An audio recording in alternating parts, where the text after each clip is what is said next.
I think one of the interesting things that our team came up with in terms of the very first, before laying any schematic plans out, was the theory and philosophy they came up with. And it's modeled after the geometry of a Y turnaround, which was found at the end of the old Santa Fe Railroad in Owasso's 19th century history.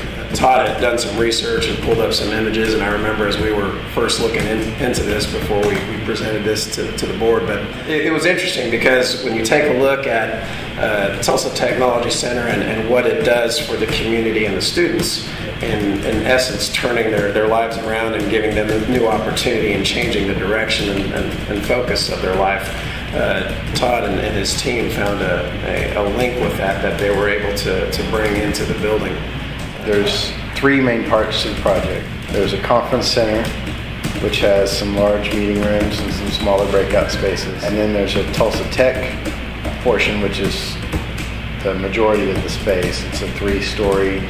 That south wing that you saw, the three-story area, is all Tulsa Tech, classrooms, labs, offices.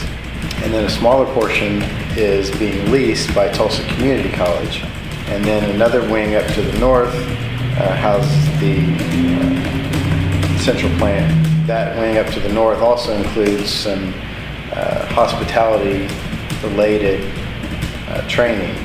As we were trying to figure out the layout of how these three elements were going to come together and meet in the center in this large open lobby area, we took that geometry of the Y, which is basically a line comes in this way and turns around like this way and then heads back up kind of the direction it came from.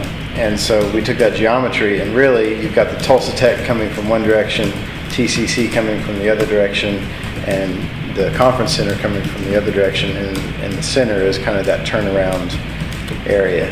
And so the geometry of the building actually reflects that geometry that Owasso was really built on, because it was the end of the railroad at that time when Owasso was built. Owasso actually means turnaround, and or the end of the trail. The depot stake claim to that name. Does each segment have its own individual personality in terms of design? It does somewhat, yeah. The conference center is a little bit more forward-looking in its design. It's a lot of glass and steel.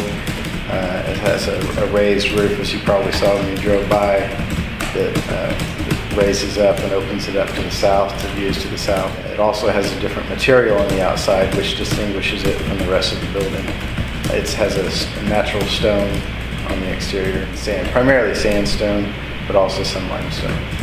And then the rest of the building is a little bit more traditional in its appearance. It has its red brick, which has been used on some other Tulsa Tech projects before. And so it kind of ties back to some of their other campuses, primarily the Lindley campus. It also has a more traditional feel with the cast stone header and sills on the windows and some banding.